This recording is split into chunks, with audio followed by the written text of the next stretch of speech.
नमस्कार मित्रांनो, मराठी मालिका या चॅनलवर तुमचं मनापासून स्वागत आहे. आनंदी मालिकेच्या आजच्या जबरदस्त भागात आपल्याला एक धमाकेदार गोष्ट ऐकायला मिळणार आहे. ती म्हणजे शेवटी आनंदी ही जिवंत आहे. हो, आनंदी जिवंत आहे, पण इथे मात्र युगंधर आनंदीला शोधत शोधत खूप मोठ्या ठिकाणी पोहोचलेला आहे. मालिकेच्या सुरुवातीला आपण पाहतो, विद्याधर आणि शलाका हे दोघे युगंधरला ब्लॅकमेल करू लागलेले असतात. शलाका म्हणते, मी काय म्हणते युगंधर भाऊजी, तुम्हाला आनंदी नकोय का? आमच्याकडे असलेली ही संजीवनी देऊन तुम्ही आनंदीचा जीव वाचवायचा आहे का, की तुम्हाला तिला तशीच मरू द्यायचं? हे सर्वस्वी तुमचा निर्णय आहे. तुम्हाला जे काही करायचं ना, ते तुम्ही तुमच्या सोयीनुसार करू शकता. म्हणजे ही संजीवनी देऊन जर तुम्ही आनंदीचा जीव वाचवू शकत असाल, तर हे मात्र फारच आनंदाचं असेल. हे सगळं बोलत असताना युगंधर शांत बसलेला असतो. शलाका पुढे म्हणते, बघा बघा, तुम्हाला हे सगळं करायचं का नाही, हे तुमचं तुम्ही ठरवा. नाहीतर उद्या म्हणाल की आनंदी आमच्यामध्ये राहिली नाही आणि ती आम्हाला सोडून गेली. ह्या गोष्टी पुन्हा तुम्ही बोलाल. आता युगंधर कसलाच विचार न करता त्या करारपत्रावर अंगठा देतो आणि त्यानंतर शलाका विद्याधरकडून तो बॉक्स घेतो आणि तिथून सरळ निघून जातो. युगंधर हे सगळं करून निघून जातो त्यावेळेला विद्याधर आणि शलाका म्हणत असतात, आता आपल्याला सर्वात मोठा आनंद झालेला आहे, तो म्हणजे आपल्याला हा अख्खा पृथ्वी मिळालेला आहे. जर आपल्याला पृथ्वी मिळालाच आहे, तर या बापलेकांमध्ये आपण चांगलंच तांडव घडवून आणायचं. युगंधर, आर्ची हे तिघेही ज्या ठिकाणी शरीर दिसलेलं असतं त्या ठिकाणी पोहोचतात, तेव्हा आनंदी आनंदी करूनच पिंट्या रडत बसलेला असतो. हे तिघेजण तिथे पोहोचतात तेव्हा तो त्यांच्याकडे पाहतो आणि म्हणतो, बघितलं का मालक साहेब, काय झालेलं आहे ते तुम्ही बघितलं का? कशा पद्धतीने इथे आनंदीचा जीव गेला आहे हे तुम्ही बघितलं का? आनंदी मात्र आता आपल्यामध्ये राहिली नाही.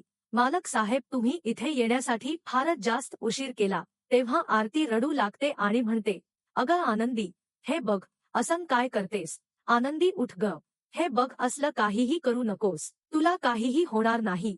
आनंदी आनंदी उठ, आनंदी उठ. लगेचच दुसऱ्या बाजूला आर्ची म्हणते, आनंदी दीदी उठ ना, आनंदी दीदी असं काय करतेयस? आनंदी दीदी उठ ना. पिंट्या रडत असतो, त्यामुळे युगंधरला अजूनच काळजी वाटू लागते. आर्ची रडत असतानाच एका गोष्टीचा विचार करते, काही जरी झालं तरी सुद्धा ही आनंदी दीदी नाही.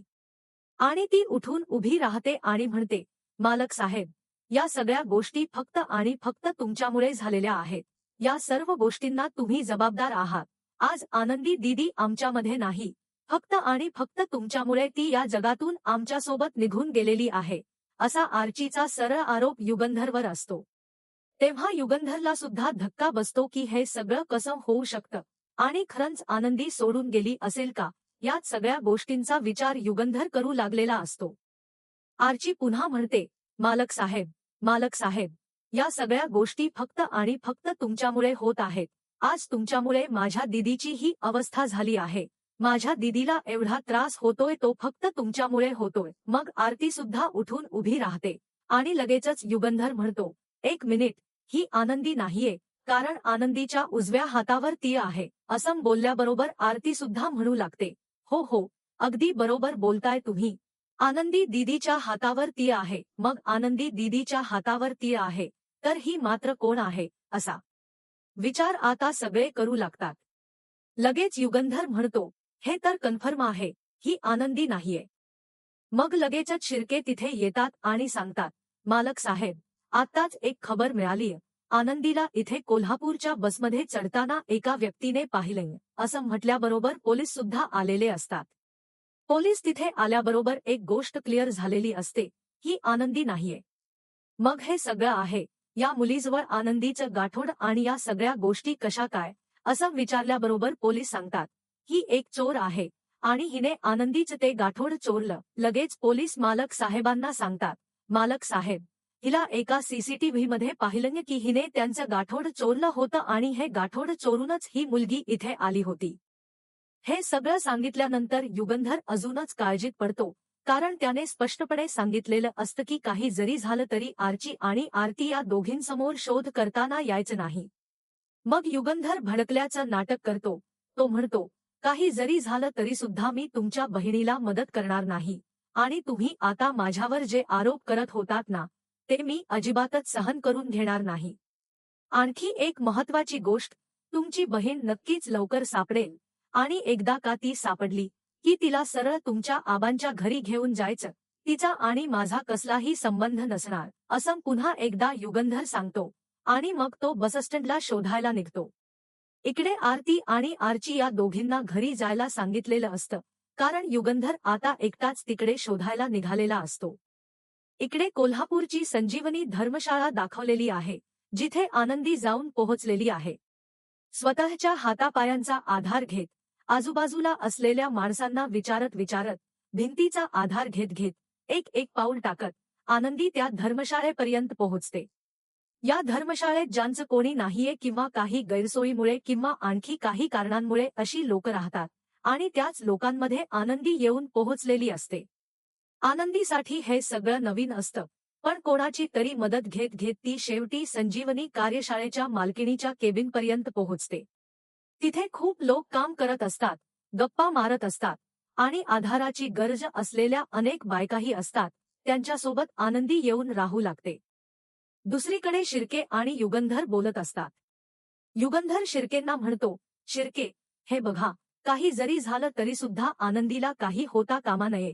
तिची काळजी घ्यायला हवी आणि ती लवकरात लवकर सापडायला हवी. तेव्हा शिर्के म्हणतात, तुम्ही अजिबात काळजी करू नका मालक साहेब, आनंदी नक्कीच सापडेल, आणि सगळ्यात महत्त्वाचं म्हणजे आपण दोघे मिळून तिला शोधतोय हे आपल्यासाठी तेवढंच महत्त्वाचं आहे. शिर्के पुढे म्हणतात, आता कोल्हापूरला जायचं आहे आणि कोल्हापूरला जाऊनच आनंदीला शोधावं लागणार आहे.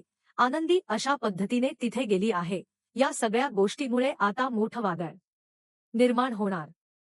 दुसरीकडे आनंदी त्या केबिनमध्ये पोहोचलेली असते. ती म्हणते, नमस्कार, इथे मला राहण्यासाठी एखादी जागा मिळेल का? मी इथे राहू शकते का? तेव्हा त्या मालकीण म्हणतात, हो नक्कीच राहू शकता. पण मग आनंदीच्या चेहऱ्याकडे नीट पाहिल्यानंतर त्या म्हणतात, एक मिनिट, मी तुम्हाला कुठेतरी पाहिलंय. तुम्ही आनंदी निंबाळकर आहात ना? आनंदी हो म्हणते. मग तुम्हाला आमच्याकडे राहण्याची काय गरज आहे? तुम्हाला अशी कोणती गोष्ट पाहिजे होती की तुम्ही आमच्याकडे आलेल्या आहात? बघा, तुम्हाला आमच्याकडे राहण्याची काहीच गरज नाही. आनंदी म्हणते, तसं नाहीये. अहो तसं कसं नाहीये? खरं खरं सांगा, तुम्ही इथे आमच्याकडे राहायला का बरं आलेल्या आहात? तेव्हा आनंदी म्हणते, त्याचं काय ना, हे बघा, मी इथे राहणार आहे, पण ही गोष्ट तुम्ही मालक साहेबांना कळू द्यायची नाही. माझा थोडासा प्रॉब्लेम आहे आणि त्यामुळे मी इथे राहायला आली आहे. प्लीज ही गोष्ट तुम्ही कोणालाही सांगणार नाही आहात. तेव्हा त्या म्हणतात, अहो पण इथे राहायचं म्हटलं तर तुम्हाला इथे काही काम करावं लागणार आहे किंवा पैसे भरावे लागणार आहे. पैसे भरल्याशिवाय इथे राहता येणार नाही. आनंदी म्हणते, तुम्ही काळजी करू नका, मी कोणतंही काम करायला तयार आहे. मला सगळी कामं येतात, अगदी मुलांना शिकवणी सुद्धा घेता येते. स्वयंपाकापासून साफसफाईपर्यंत सर्व कामं येतात. मला दिसत नसलं म्हणून काय झालं, पण मी सगळी कामं करू शकते. तेव्हा त्या म्हणतात, ठीक आहे, काळजी करू नका, मग तर तुम्ही आमच्याकडे नक्कीच राहू शकता. आनंदी म्हणते, ठीक आहे, तुमचे फार उपकार झाले आमच्यावर, असं म्हणून आनंदी तिथेच राहण्यासाठी तयार होते. दुसरीकडे विद्याधरने ताबडतोब पृथ्वीला बोलावून घेतलेलं असतं. पृथ्वी धावतच येतो आणि विचारतो, काका, काय झालेलं आहे? तेव्हा विद्याधर म्हणतो, हे बघ, तू आता त्या युगंधर निंबाळकरच्या कंपनीला, फॅक्टरीला सोडून आपल्याकडे आरामात काम करू शकतोस आणि तुझा बिझनेस सुद्धा वाढवू शकतोस. पृथ्वी विचारतो, म्हणजे मला नाही समजलं, हे कसं शक्य? विद्याधर म्हणतो, अरे तुझ्या बापाने या करारपत्रावर सही दिली आहे. तुझ्या बापाने या कागदावर सही दिली आहे आणि त्यानंतर तू जे काही करायचं आहे ते कर, असं सुद्धा सांगितलेलं आहे. अरे तुला सांगू का, हा युगंधर जो आहे ना, त्याला मात्र फक्त आणि फक्त त्याची बायको हवी आहे. याच्या पलीकडे काहीच नकोय त्याला. तो त्याच्या बायकोसाठी काही करायला तयार आहे. त्याचं त्याच्या मुलांवर आणि कोणावर कसलंच प्रेम नव्हतं. तो फक्त दाखवतो वेगळं आणि करतो वेगळं. विद्याधर पुढे म्हणतो, मी तुला सांगतोय, हे बघ, काही जरी झालं तरी सुद्धा एक गोष्ट लक्षात ठेव, हा जो युगंधर आहे ना, तो फार दुतोंडी आहे आणि त्याला तुझी काळजी नाहीये किंवा त्या कंपनीला तुझी गरज सुद्धा नाहीये. त्यामुळेच तो अशा पद्धतीने वागला आहे. मग पृथ्वी म्हणतो, त्यांनी अशा पद्धतीने वागलंय ना, तर मला सुद्धा त्यांच्या कशाचीच गरज नाहीये. आता बघा मी सुद्धा माझं नाव कमावून दाखवू शकतो आणि माझी ओळख अगदी नीट पद्धतीने सिद्ध करू शकतो. मला माझी ओळख निर्माण करून दाखवण्याची वेळ आली आहे, असं म्हणून तो रागानेच तिथून निघून जातो. तो निघून गेल्यानंतर शलाकाला तिच्या माणसांचा कॉल येतो. तेव्हा तो माणूस म्हणतो, मॅडम, आनंदी तर जिवंत आहे आणि तिला कोणीतरी कोल्हापूरला जाताना बसमध्ये चढताना पाहिलं. मेलेली व्यक्ती तिसरीच आहे. शलाका म्हणते, काय म्हणालास? पुन्हा एकदा सांग. असं म्हणून ती फोन स्पीकरवर टाकते आणि हे बोलणं विद्याधरला सुद्धा ऐकवते. तो माणूस पुन्हा सांगतो की आनंदी जिवंत आहे आणि तिला कोल्हापूरच्या बसमध्ये चढताना एका व्यक्तीने पाहिले. हे ऐकून सगळ्यांना खूप मोठा धक्का बसतो की हे कसं शक्य आहे. शलाका म्हणते, आता मी काय सांगते ते काम कर. काही जरी झालं तरी सुद्धा आनंदीचा पाठलाग करायचा. इकडे युगंधर विद्याधरवर चिडलेला असतो. तो म्हणतो, हे सगळं कसं शक्य आहे? म्हणजे आता तर समजतच नाहीये. त्या युगंधरला तर समजलं असेल की आनंदी जिवंत आहे म्हणून, आणि आता आपल्याकडून त्याने या कागदावर सह्या घेतल्या. त्याचं आता काय करायचं? तेव्हा शलाका म्हणते, नाही, आता काही जरी झालं तरी सुद्धा आपण भावनिक डाव खेळायचा. युगंधरला आपण असं भावनिकदृष्ट्या अडकवायचं की त्याला दुसरा कोणताच पर्याय शिल्लक राहणार नाही. हे सगळं बोलल्यानंतर विद्याधर म्हणतो, पण मला नाही समजलं काय करायचं ते. शलाका म्हणते, तुझ्या एक गोष्ट लक्षात येते का? हे बापलेक आहेत ना, ते दोघेजण एकमेकांच्या विरोधात पूर्णपणे आप उभं करायचे, जेणेकरून आपल्याला आपल्या म्हणण्यानुसार आणि आपल्या परीने इथे डाव टाकता येईल. समजलं? दुसरीकडे संजीवनी कार्यशाळेमध्ये आनंदीला फ्रेश व्हायला दिलेलं असतं आणि तिला एक कॉटनची साडी सुद्धा नेसायला दिलेली असते, कारण आनंदीचं जे काही सामान होतं ते सगळं चोरीला गेलेलं असतं. त्यामुळे तिथेच तिला सामान देण्यात आलेलं असतं. मग तिथल्या मालकीण आनंदीला तिची एक खोली दाखवतात आणि म्हणतात, या खोलीत तुम्ही राहू शकता. या खोलीत आणखी एक ताई आहेत. त्यांचा बेड माझ्या उजवीकडे आहे, तर तुमचा डावीकडे आहे, आणि माझ्या पाठीमागे वॉशरूम आहे. तुम्ही आता आराम करा. तेव्हा आनंदी म्हणते, नाही, मी अजिबात आराम नाही करणार. तुम्ही मला काहीतरी काम सांगणार होतात ना, ते काम तुम्ही मला सांगा. ते सगळं करायला मी तयार आहे. तेव्हा त्या म्हणतात, हो, कारण मला आता किचन आवरायचं आणि धान्याचा टेम्पो सुद्धा येणार आहे. जर टेम्पोचा आवाज आला तर तुम्ही मला सांगाल का? आनंदी हो म्हणते. आणि इथेच तुमचा कॉट सुद्धा आहे, असं सांगून त्या तिथून निघून जातात. आनंदी त्या खोलीत आजूबाजूच्या भिंतींना हात लावत खोलीत कुठे काय वस्तू आहेत हे पाहू लागते. मग त्या निघून गेल्यानंतर आनंदी त्या चादरीवर बसलेली असते.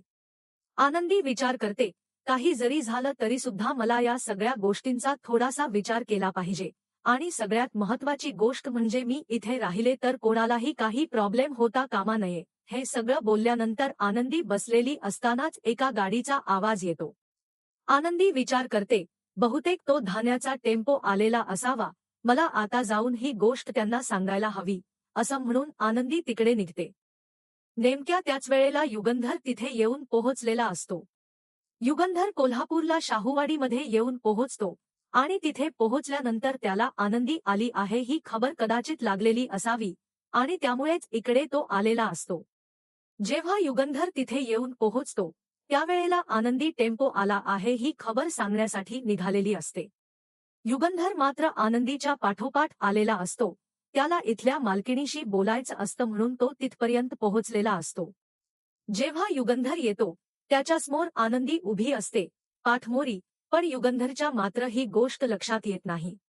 युगंधर तिथे आलेला असतो आणि विचारतो, इथल्या मॅडम कुठे आहेत? मला त्यांच्याशी बोलायचंय. आनंदी मनातल्या मनात विचार करते, बापरे, म्हणजेच मालक साहेब शोधत शोधत इथपर्यंत येऊन पोहोचलेत.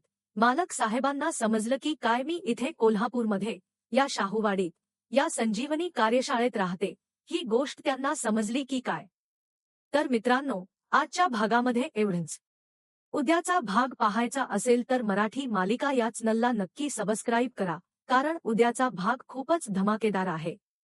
उद्याच्या भागात युगंधर घरी येतो आणि घरी आल्यानंतर शिर्के सांगतो, मालक साहेब, खूप मोठा प्रॉब्लेम झाला आहे. युगंधर म्हणतो, बहुतेक आता मलाच या रणांगणात उतरावं लागणार आहे, कारण शिर्के, मला असं वाटतं की या सगळ्या गोष्टीत कोणीतरी आपल्याला फसवण्याचं आणि गंडवण्याचं काम करत आहे.